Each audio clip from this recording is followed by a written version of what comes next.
Como les decía, para mí es un placer poder estar acá. Les agradezco que me permitan este espacio, al doctor Edgar por la invitación. Estamos arrancando, según entiendo, en el proyecto en esta primera fase que es de reconocimiento de estas generalidades del proceso de biodigestión y pues básicamente en eso está enfocada mi presentación. Generalidades de esa biodigestión, de qué es un biodigestor, de dónde proviene esta energía y cómo podemos hacer para transformarla en ese producto útil que nosotros necesitamos. En el marco, por supuesto, de este proyecto, pero también en todas las aplicaciones que hay alrededor de la biodigestión. La biodigestión no es un proceso nuevo, no es algo que se esté estudiando en la última década, no podríamos decir que es algo novedoso. Sin embargo, sí es un proceso muy complejo que requiere aún de muchos procesos de investigación para poder llegar a tener procesos de generación de energía que puedan ser considerados como una alternativa viable para resolver gran parte de los problemas energéticos que tenemos a nivel mundial. No es la única, por supuesto, pero es una ruta razonable y por lo menos a nivel de nuestra localización, a nivel de nuestro país y a nivel de esta región agricultora, cierto, agrícola, pues resulta tener un potencial muy elevado de trabajo. Así que bueno, aplaudo este tipo de proyectos que finalmente le apuntan a realidades y a necesidades de origen local, de origen regional, pero también con una visión, por supuesto, global. Entonces, puntos importantes, un primer punto que son los determinantes, por qué o de dónde nace esa necesidad de hacer transformaciones en las matrices energéticas mundiales. Un segundo punto que es la biomasa, que es finalmente el recurso que nos va a permitir a nosotros generar energía o biogás. Un tercer punto que es el proceso a través del cual yo puedo pasar de biomasa hasta biogás. Y cerramos finalmente con el biodigestor, que es donde tiene lugar toda la magia, es donde se dan todos los procesos de biodigestión como parte de la ruta metabólica de los microorganismos que allí intervienen. Entonces arranquemos. Yo te voy haciendo señas. Muy bien. Sí. Entonces arranquemos con los determinantes. Entonces vamos a encontrar tres determinantes principales que nos llevan a tener esa necesidad de hacer estudios o trabajar alrededor de las energías provenientes de fuentes renovables. Un tercer determinante, arranquemos de atrás hacia adelante, son los problemas sociales. Sabemos que finalmente el acceso a energía es un servicio público, ¿no? Es un bien público y el hecho de que no se cuente con un servicio o un acceso a energía, se nos vuelve a nosotros como un indicador de una inestabilidad social o de una diferencia social. En nuestro país particularmente tenemos zonas no interconectadas. De hecho, en Bogotá hay zonas de nuestra ciudad que no tienen acceso a energía, tanto energía eléctrica como incluso acceso a gas natural. Y a veces sentimos que es una realidad tal vez en la región rural, en la región apartada, pero aún en los centros poblados más importantes de nuestro país no tenemos ese acceso a energía. Y es un problema social también porque genera tensiones políticas y económicas. Ustedes en historia seguramente han tenido que ver un poco de incluso conflictos armados que se han dado detrás de esos accesos a esos recursos que nos permiten hacer transformaciones para llegar a energía, ¿cierto? Sabemos de crisis en el Medio Oriente. Nos hemos encontrado con muchas problemáticas sociales e incluso económicas que hay detrás de este acceso a los recursos para la generación de energía. Un segundo determinante o causal para llegar a esas rutas de buscar otros mecanismos, otras fuentes de energía, son los problemas de sostenibilidad. Hace algunas décadas nos contaron que habíamos sobrepasado ya los límites de crecimiento como población. ¿Qué implica ello? Que sobrepasamos esa capacidad de satisfacer nuestras necesidades con los recursos que tiene el planeta. Si nosotros sobrepasamos esos límites de crecimiento, pero además eso lo cruzamos con que cada vez nuestro consumo energético es más elevado, Seguramente los profes aquí, al igual que yo, empezamos a tener un celular después de los 20 años, después de los 18 años. Nuestros consumos energéticos eran inferiores a los consumos energéticos de estas nuevas generaciones. Y asimismo la industria. Cada vez nuestra industria va a requerir de mayores necesidades de energía. Pero eso contrastado con el hecho de que las reservas de esos recursos no renovables sobre el que se soporta nuestra matriz energética son cada vez menores, pues nos lleva a una necesidad de buscar también otras fuentes de energía. Para nuestro país, el año pasado yo leía un artículo que decía que las reservas probadas de petróleo en Colombia ya están alrededor de los 7 años. Es decir, cada vez tenemos menos recursos y por eso tenemos también estas nuevas investigaciones para buscar otras maneras de acceder al petróleo, ¿cierto? Que en algunas ocasiones nos llevan a este último determinante, que son los problemas ambientales relacionados con la generación de energía convencional. Sí, esta generación de energía a partir de fuentes pétreas, que por supuesto tiene unos efectos importantes o unos impactos importantes sobre el ambiente. Ustedes ya conocen muchos de estos, sé que los trabajamos mucho a nivel del colegio, les pido excusas.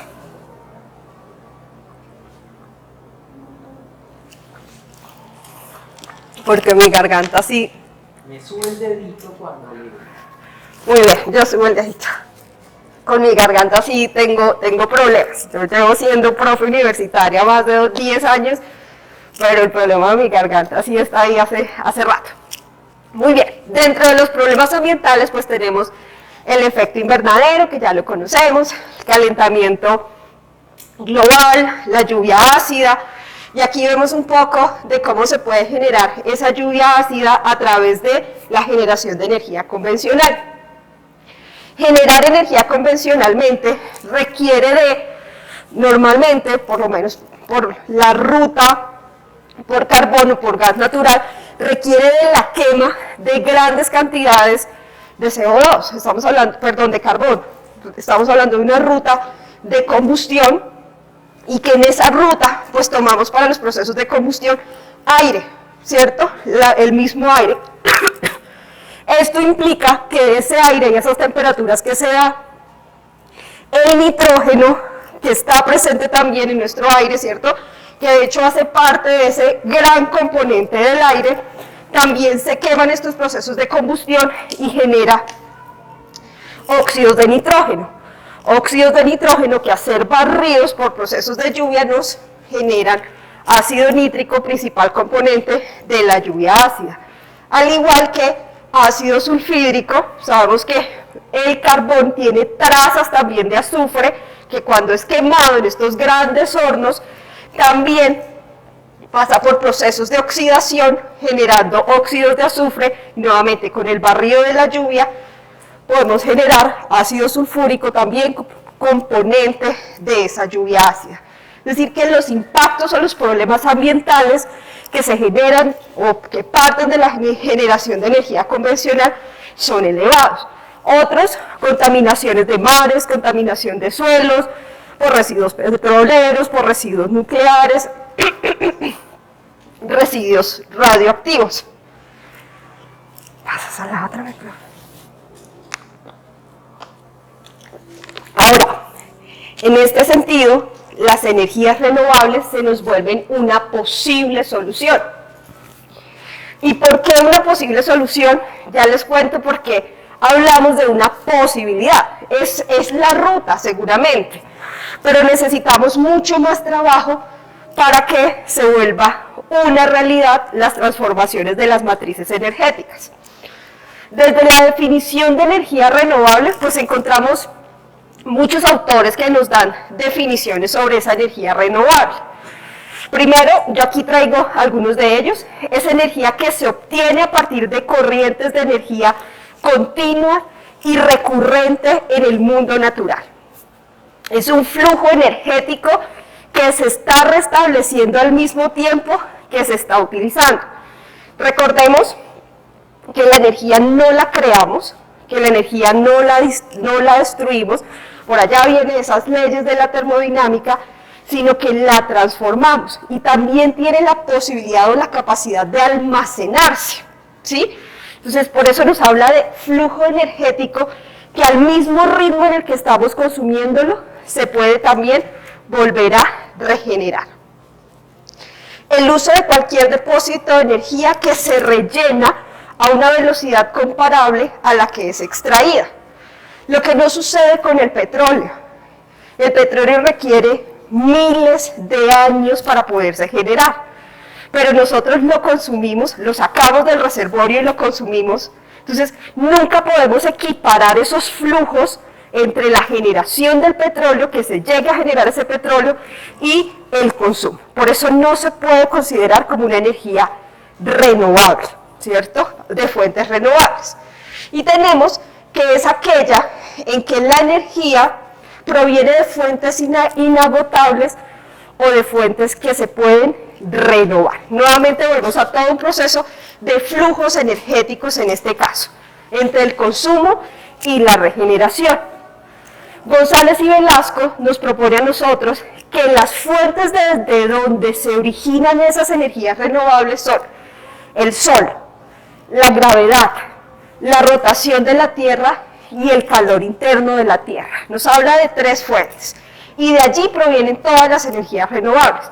La maremotriz, la eólica, la fotovoltaica, en este caso que nosotros estamos trabajando, la energía a partir de la biomasa. Y las que no son renovables son aquellas que se obtienen a partir de acumulaciones que son estáticas. Casi que podemos considerar estática esas reservas de petróleo por los tiempos que se tardan en generarse, comparadas con el ciclo de nuestra vida, ¿cierto? Que permanecen fijas hasta que son liberadas por los seres humanos. Muy bien. Ahora sí, el dedito arriba. Muy bien.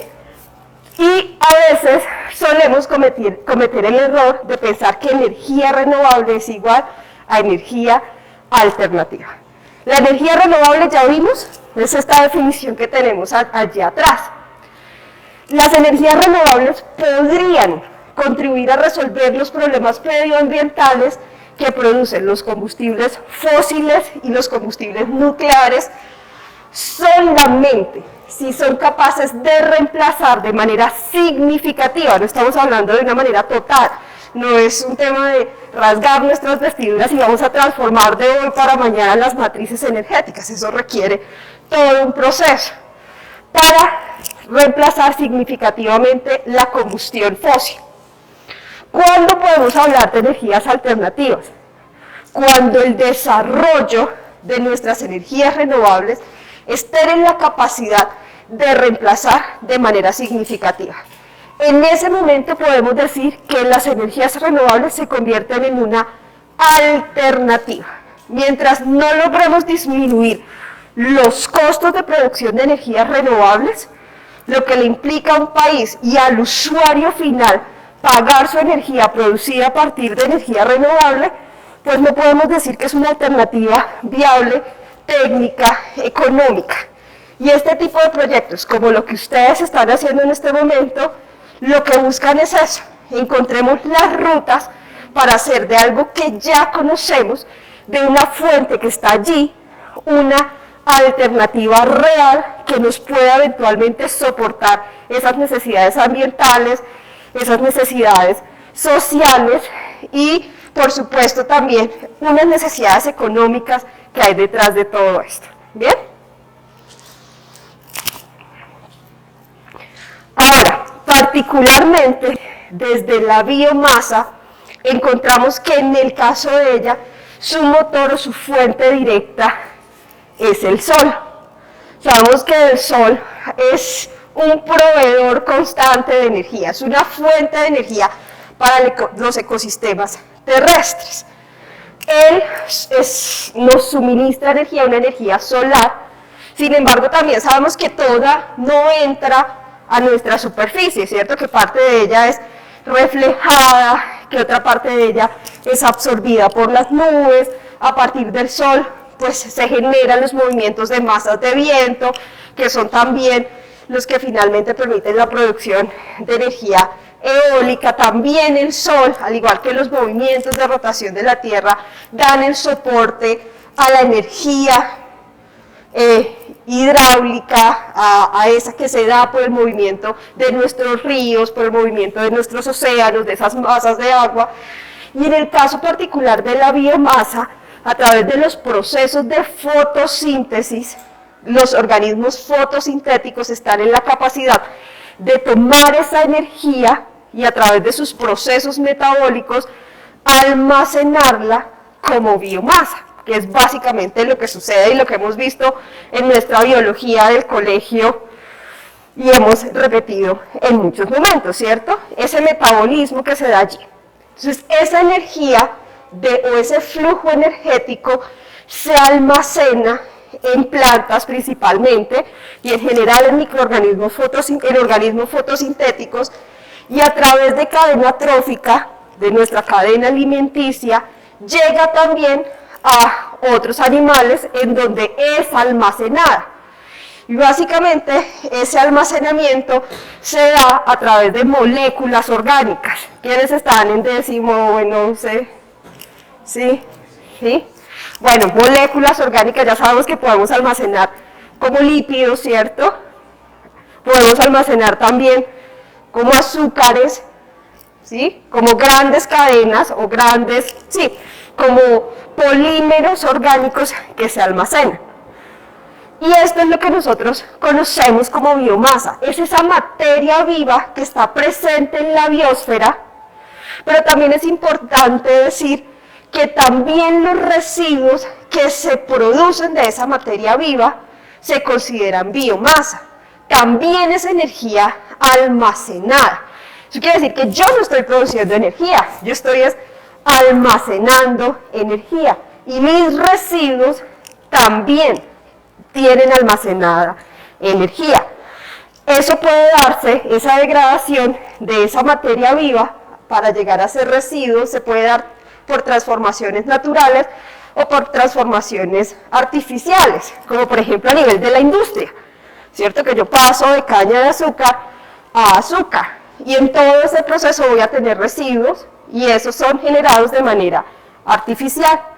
Pero tenemos residuos naturales propios del metabolismo, por ejemplo, de los bovinos, de las aves, que el profesor Edgar nos decía hace un momento, que ojalá no usáramos ese tipo de biomasa por el olor y también por la manipulación, pero es extraordinaria para los procesos de biodigestión. Es maravillosa para trabajar con biodigestión. Y uno termina por adaptarse, profe Edgar, al olor de las heces. Sí, terminamos por adaptar. Sí. Entonces, si me ayudas con la otra, te agradezco. Bien, a nivel Colombia, nuestras principales fuentes de biomasa residual están dadas por el sector agrícola, el sector pecuario y los residuos sólidos orgánicos urbanos, ¿cierto? En una plaza de mercado también nos vamos a encontrar con un pool de posibilidades para alimentar un biodigestor, pero tiene muchas complicaciones pensarlo desde allí, ya lo veremos por qué.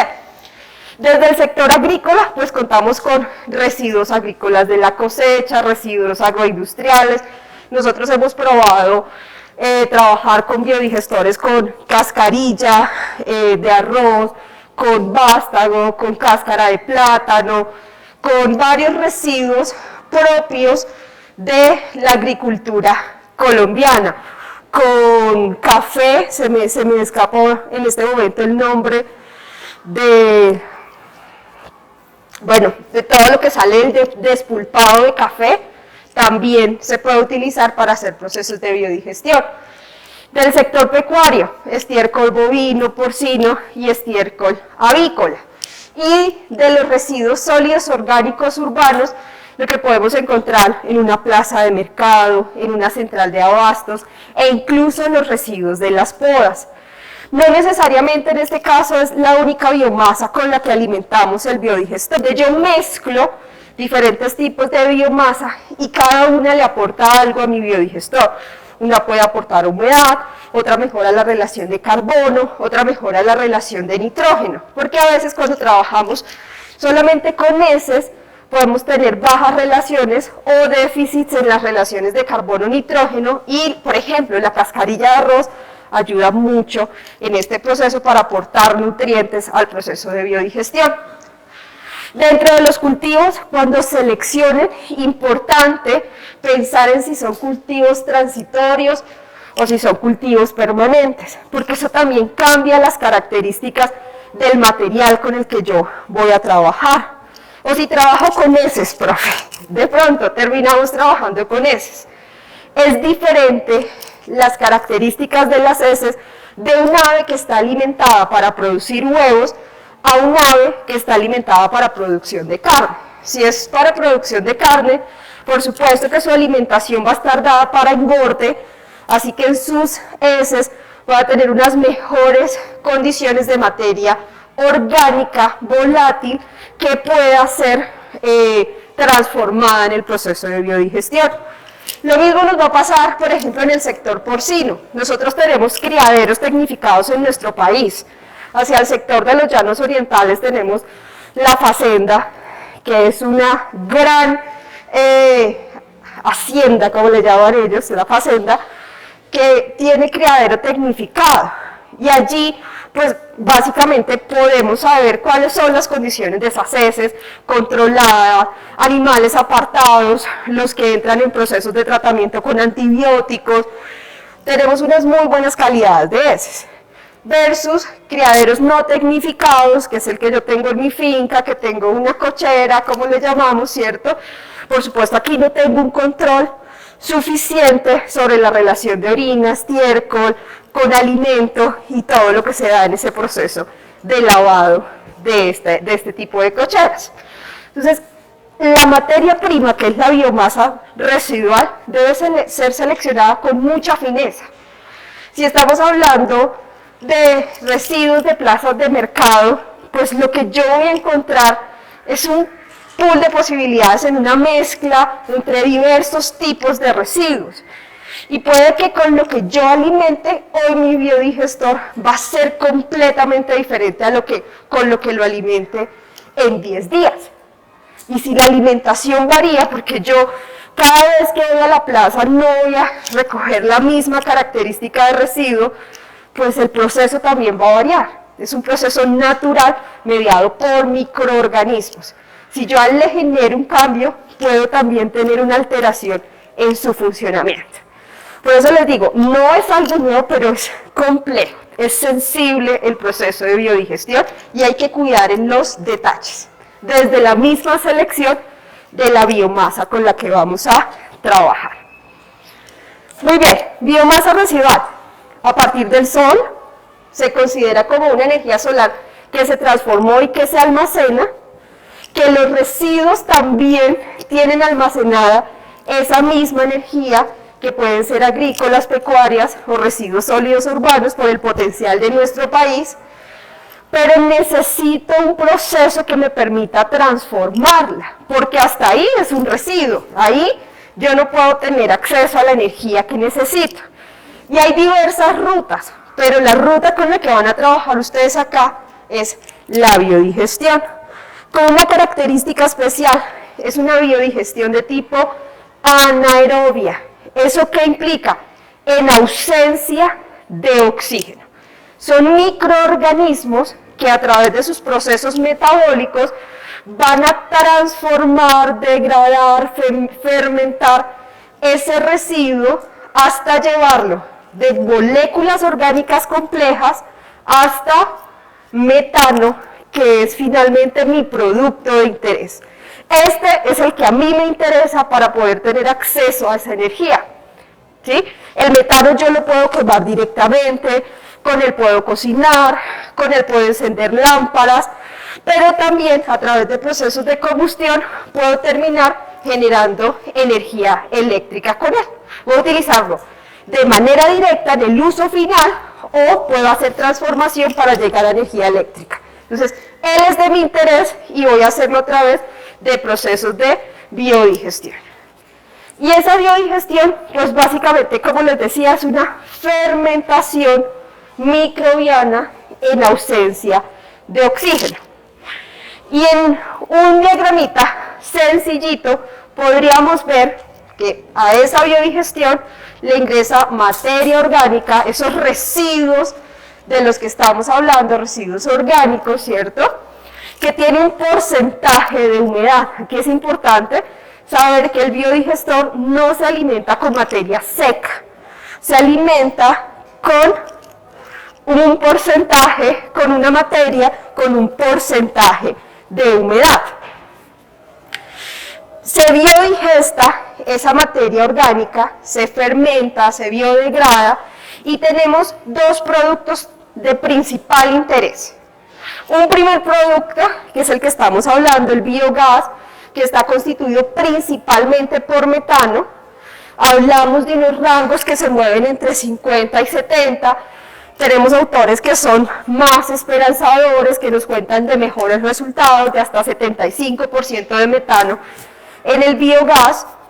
Y el otro gas que está presente en una alta concentración es el dióxido de carbono. Y tenemos otros gases que también van a depender de ¿qué? De la composición inicial de esta materia orgánica.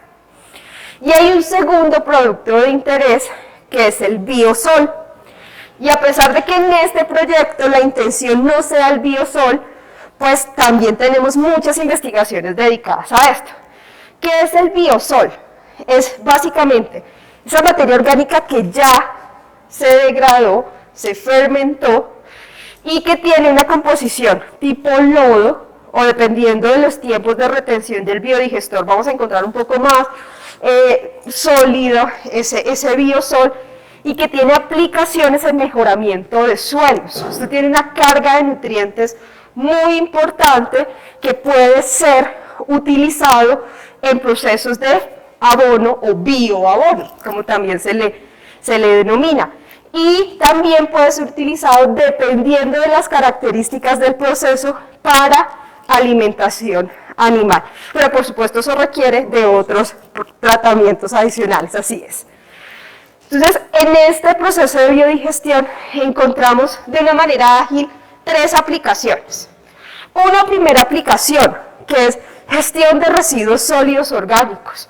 Son heces, son residuos sólidos que básicamente están perdiendo su valor. Yo estoy revalorizando residuos para una segunda aplicación, que es la fuente de energía de manera directa, cocina, alumbrado, combustión en calderas de vapor, combustión de motores acoplados a generadores eléctricos, y de paso adicionalmente estoy produciendo un abono que puede ser un mejorador de suelos, ¿sí?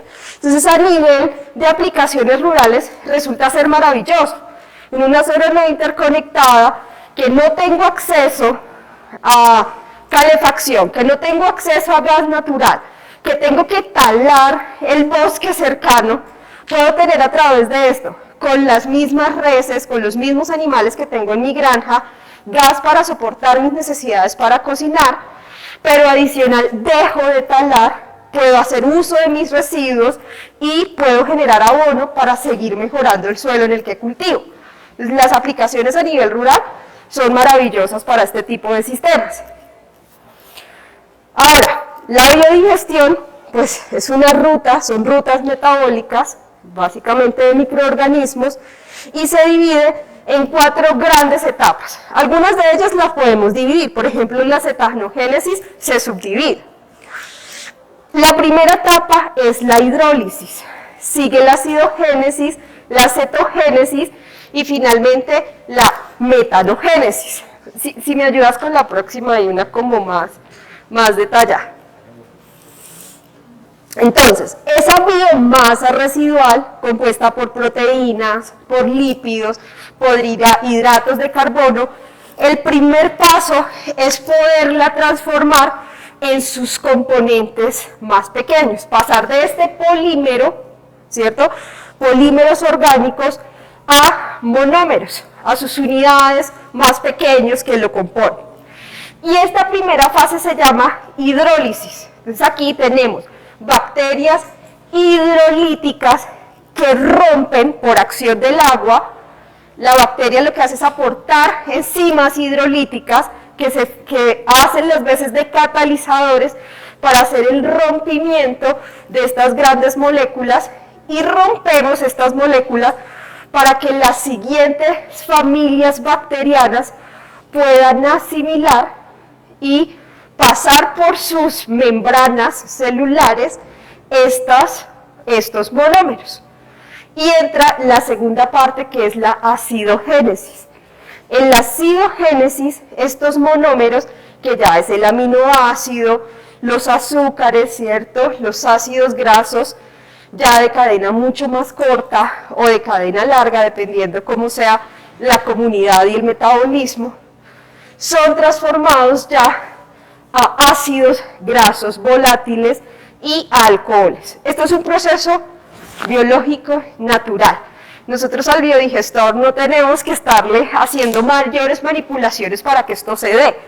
Lo que tenemos que garantizar es darle a ellas las condiciones ideales para que hagan su ruta metabólica, así como nosotros.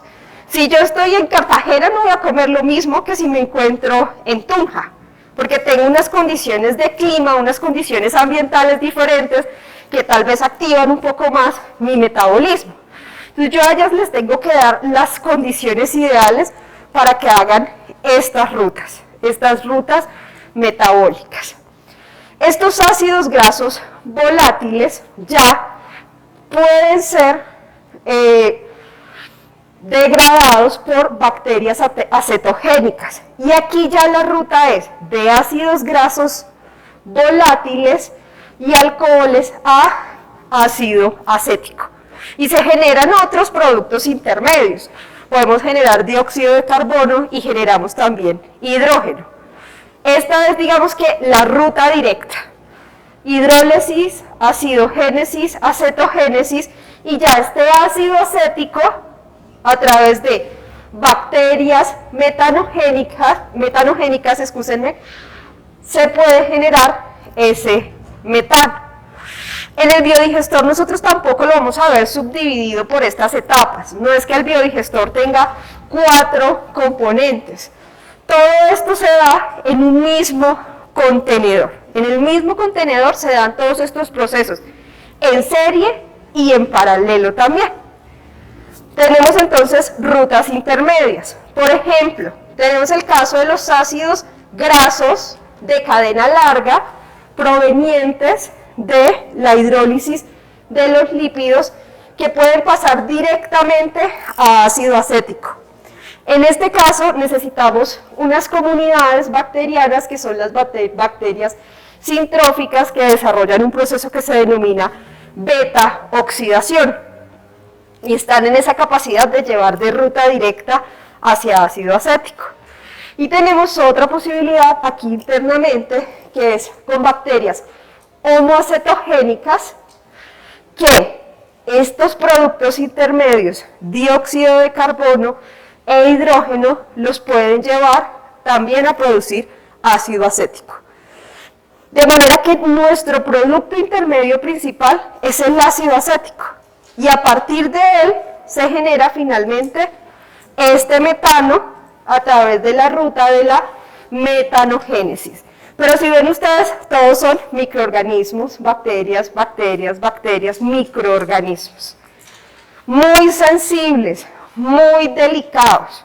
La misma materia orgánica trae parte de estos microorganismos. Pero para que los procesos de biodigestión se aceleren, ustedes van a ver que van a tener un tiempo para poner en marcha su biodigestor. Y ahí normalmente lo que uno hace es inocularlo con biomasa, con inóculo de un biodigestor que ya esté operativo, que ya tenga todas estas comunidades bacterianas desarrolladas. Con eso su proceso se acelera mucho más. Si ustedes dan la espera a que su biomasa parta de cero hasta el desarrollo de todas estas comunidades, seguramente se van a tardar mucho más. Normalmente uno lo que hace es traer un inóculo de otro biodigestor que garantice que ya tenga todas estas comunidades desarrolladas a punto y vamos a disminuir los tiempos de desarrollo del proyecto. Muy bien. ¿Cómo es el contenido energético de esa biomasa? Entonces, nosotros podemos medir cuál es esa capacidad que podemos tener de generar energía a partir de la biomasa. Y hay un parámetro que es el poder calorífico inferior. Ese lo vamos a tener que determinar para la biomasa que se seleccione. Y ese poder calorífico inferior, que hay métodos de cálculo para determinarlo a partir de otros parámetros que sacamos en laboratorio. Aquí les traigo ejemplos para dos fuentes de biomasa, la avícola y la porcina. A nivel de ponedoras estamos hablando de aproximadamente 2.248 kilocalorías. A nivel de cárnico, pues incrementa, como les decía, al haber un cambio en la alimentación, también hay diferencias en ese poder calorífico que tiene la biomasa. Y a nivel porcino, que son los cerdos, ustedes ven cómo se incrementan drásticamente estos valores, principalmente cuando hablamos de sistemas tecnificados de producción de porcinos. Ahora, si esto lo comparamos con los derivados del petróleo, entonces butano, pues nosotros podemos decir, es que no tenemos punto de comparación, ¿cierto? Casi 5 veces más que el de las gallinitas ponedoras. Y en el propano, pues ni hablemos, ¿cierto?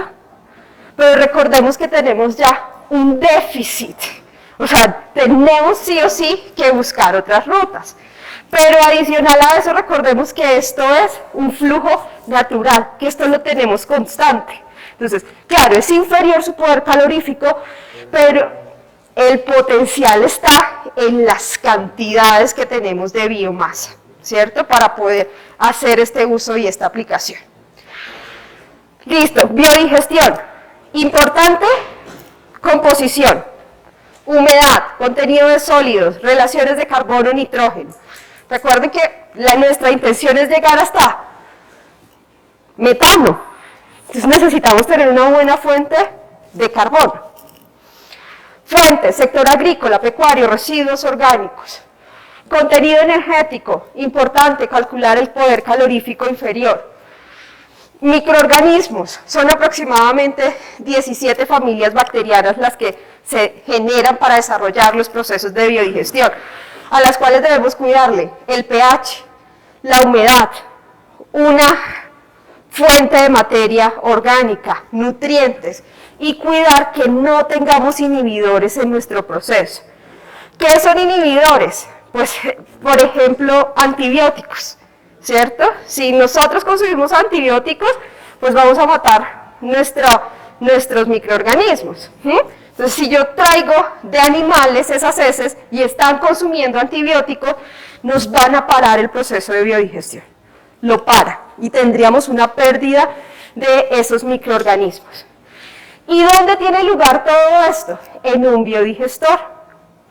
Podemos tener biodigestores de cúpula, tubulares, de mezcla completa, industriales, hay diversas clasificaciones de biodigestores. ¿Qué es un biodigestor? Es un reactor, y es un reactor biológico porque todo lo que se está dando allí es un metabolismo natural. ¿Qué características debe tener este reactor? Debe ser un recinto cerrado herméticamente. ¿Por qué? Porque no podemos permitir el ingreso de oxígeno. Recuerden que es un proceso anaerobio. Entonces, clave, cerrado herméticamente, para que se desarrollen todas esas familias microbianas que necesitamos anaerobias para que degraden esa materia orgánica. Podemos tener biodigestores industriales, biodigestores rurales, centralizados, que es cuando diversos productores de residuos montan un biodigestor en conjunto, o individuales, que es cuando yo pongo mi propio diseño o compro mi biodigestor y lo instalo. Puedo tener biodigestores verticales, biodigestores horizontales. ¿De qué va a depender? Estas son algunas imágenes de biodigestores. Estos son nivel industrial, vertical, y esto es un biodigestor horizontal, más a una escala inferior, una escala rural. Tenemos aquí una serie de biodigestores. Nosotros, pero generalmente hay una parte que está enterrada. ¿Para qué? Para mejorar las condiciones de temperatura. Si yo pongo un biodigestor en la sabana cundiboyacense, pues la temperatura seguramente no va a ser la ideal para mis microorganismos, así que muchas veces lo que hago es enterrarlos. Y la parte superior, este domo que vemos aquí, es donde se va almacenando ese biogás. Por supuesto es un gas, va a ir a la parte superior. Y todo esto se ve gordito, generalmente es porque tenemos biogás allí que hace subir esas cúpulas de nuestros biodigestores. Biodigestores, el diseño cuando estemos allí va a depender de la cantidad y del tipo de residuos que tengan disponibles. Ya se los decía el doctor Edgar, después de que seleccionen su biomasa van a poder identificar el tipo de biodigestor. Las condiciones climáticas son indispensables para identificar mi configuración. Las necesidades de biogás, entonces cuando yo voy a diseñar, también pienso en cuánto biogás quiero producir y eso va a determinar también el tamaño de mi biodigestor. La ubicación, las condiciones de terreno, los materiales que yo tenga disponibles. Si voy a hacer un biodigestor, yo que sé, en Puerto Inírida, en donde el acceso a materiales es limitado, pues no puedo pensar en todo tipo de biodigestores si no estoy limitado a los materiales con los que tenga ya. Y las técnicas de construcción disponibles. Aquí vemos tres tipos de biodigestor: campana flotante, en este caso la cúpula o donde se almacena el gas se desplaza en la medida que se genera. En esta parte está mi materia orgánica. En este es muy parecido, solo que digamos que su proceso o su funcionalidad son muy similares. Hay una carga, se produce el luego descargo. Este de la parte de abajo puede durar 1 año en tiempo de retención, aquí trabajando sin estarle haciendo carga. Lo cargo para 1 año, podría hacerlo. Y en este caso no hay una campana que se desplace, ya está prediseñada su forma y allí está ese contenedor. Y este es que es el que más se da en aplicaciones rurales, es un biodigestor de flujo pistón, un biodigestor tubular, en donde yo puedo estar cargando constantemente esa materia orgánica y a la vez constantemente está saliendo lodos. Y es pistón porque en la medida que yo voy ingresando va saliendo también y es una carga constante. Y en la parte superior, como estamos hablando de un gas, retiro el gas que estoy produciendo. Tiempos de retenciones de 20, 50 días. Aquí podemos hablar de tiempos de retenciones de días, meses. Este generalmente por el tipo de carga son biodigestores que pueden operar 1 año.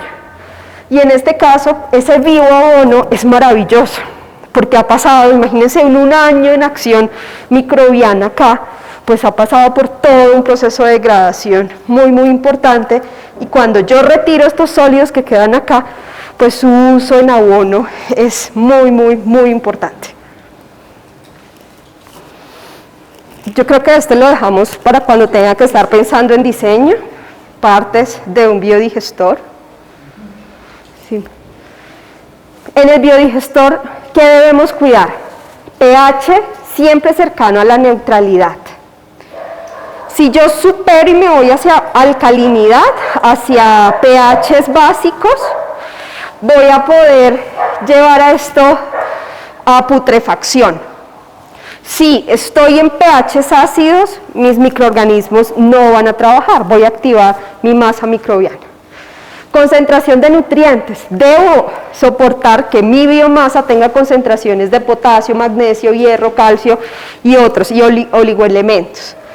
Alcalinidad, superior a 1.5 gramos sobre litros de bicarbonato cálcico. Y evitar la concentración de tóxicos y de inhibidores. Este que ven aquí es un biodigestor tubular también. Y eso dentro de las condiciones ambientales. Y dentro de lo que son las condiciones operativas del biodigestor, debo tener cuidado del tipo de sustrato con el que lo alimento, es decir, la biomasa, la temperatura del sistema, El tiempo de retención hidráulica, este va a salir cuando ustedes estén diseñando el biodigestor, les va a decir cuánto tiempo se tarda en entrar una biomasa y salir en su proceso. ¿Sí? ¿Cuánto es el tiempo que se tarda entre entrada y salida? La velocidad de carga orgánica también va a salir en su proceso de diseño, es cuánta materia orgánica yo estoy poniéndole a mi biodigestor por unidad de tiempo. ¿Cuánta es esa materia orgánica?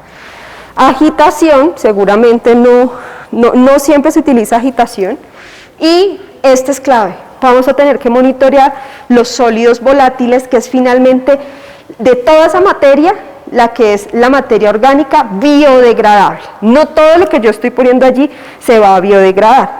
¿Cuál es el parámetro que me dice lo que está en la capacidad de biodegradarse? Los sólidos volátiles. 1 metro cúbico de biogás puede hacer funcionar a una heladera, una nevera de 14 pies cúbicos durante 10 horas. Puede hacer funcionar una lámpara durante 12 horas. Puede hacer funcionar un motor de 1 caballo de fuerza durante 2 horas. Nos puede ayudar a generar 6.25 kilovatios de electricidad, funcionar como pantalla infrarroja. Se puede cocinar 3 comidas al día para una familia de 4 personas con 1 metro cúbico, y básicamente también en aplicaciones en aplicaciones térmicas también podemos utilizar 1 solo metro cúbico de biogás, tiene toda esta potencialidad. Bien, muchas gracias, no sé si hay preguntas.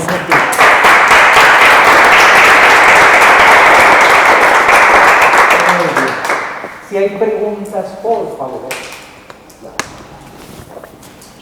A la hora del manejo de gases no podría llegar a ser un poco peligroso. Lo que sería, digamos, por ejemplo, yo no lo estoy comparando con otro proceso de, digamos, de digestión. Las barricas de vino, en este caso con la levadura, a veces hay algunos gases, por lo tanto, las barricas, no se puede prender nada, ni soldar nada. ¿Sería un caso parecido con lo del biodigestor?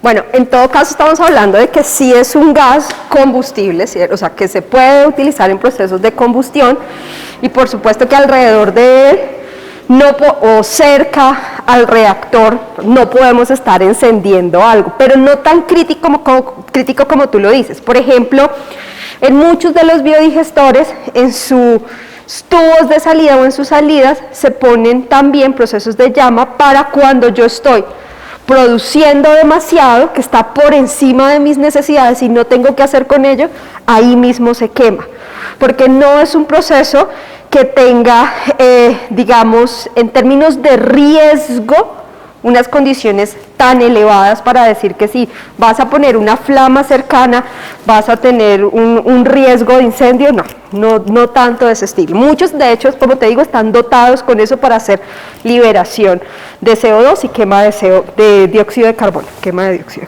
de metano, perdón, y liberación de dióxido. ¿Más peligroso el propano? Por supuesto que sí, mucho más peligroso, que es el que hace algunos años nos llegaba a la casa para la cocción y calefacción. Sí. ¿Alguna otra pregunta? Yo tengo una pregunta en cuanto a las fuentes, digamos que los biodigestores tienen que usar siempre la misma fuente, no pueden ser compatibles, digamos, no sé, una fuente que sea del tipo pecuario, o sea, de los que hacen primarias, con otra vegetal, ¿no pueden ser compatibles para el mismo biodigestor? Sí, de hecho se usa mucho, en estos momentos ya empezamos a hablar de un proceso de codigestión, que es cuando hacemos mezclas de diversas fuentes, porque unas le aportan unos elementos al proceso, mientras que otras, lo que les decía, nosotros mezclamos heces porcinas con cascarilla de arroz. La cascarilla de arroz da soporte, permite el desarrollo de una materia microbiana importante alrededor de la cascarilla, pero además ayuda a las relaciones de carbono-nitrógeno, aporta nitrógeno que también necesitan las comunidades de microorganismos para hacer su ruta metabólica. Entonces no solo se puede, sino que es altamente beneficioso poder hacer esas mezclas. Yo tengo una pregunta y es con relación a que en la primera parte de tu ponencia hablabas que este tipo de energías son una posible solución, ¿cierto?, para la energía que producimos a través de los combustibles fósiles. En estos tiempos electorales, ¿sí?, se habla mucho de tener en el país esa exploración de esas energías y de esos combustibles fósiles.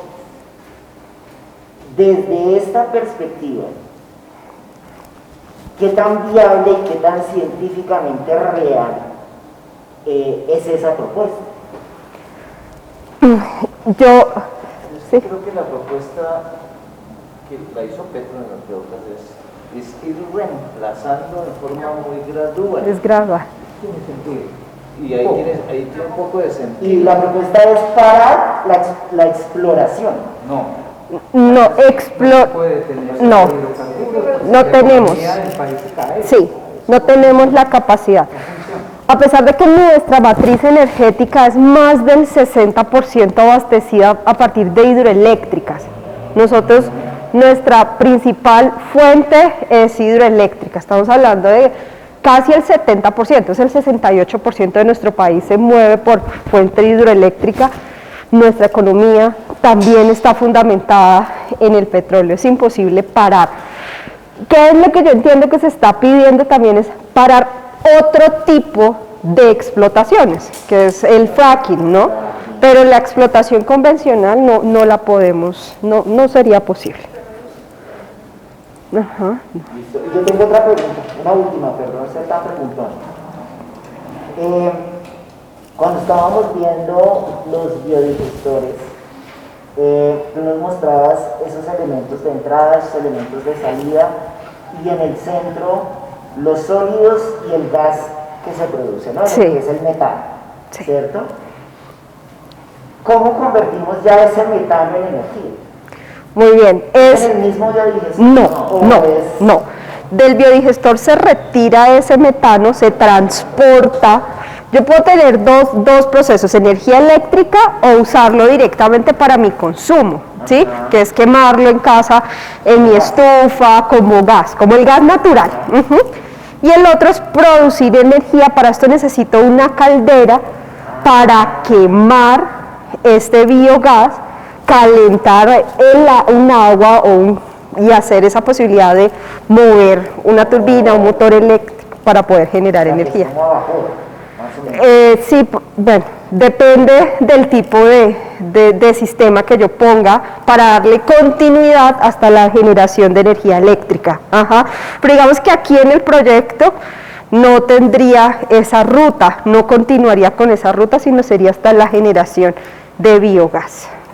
En esa primera pregunta tuya, hay un componente clave del proyecto, porque hay que hacer la reflexión en torno al problema energético. Acordado de plantearlo más sensible en este momento. El planeta pasa por una crisis, ¿no? El Brent está disparado, está llegando al 60-70. Tenemos problema de oferta de gas natural, y estoy hablando de países altamente desarrollados. España está pasando por una crisis sin precedentes en las últimas décadas, está alcanzando casi los 200 euros megavatios, es decir, curiosamente el debate que se está dando es que ¿qué pasa si Europa cumplió las cuotas de renovables? Estamos en el 60-70 de renovables en Europa. España voló las termoeléctricas, una decisión torpe, ¿no?, por la quema del carbón.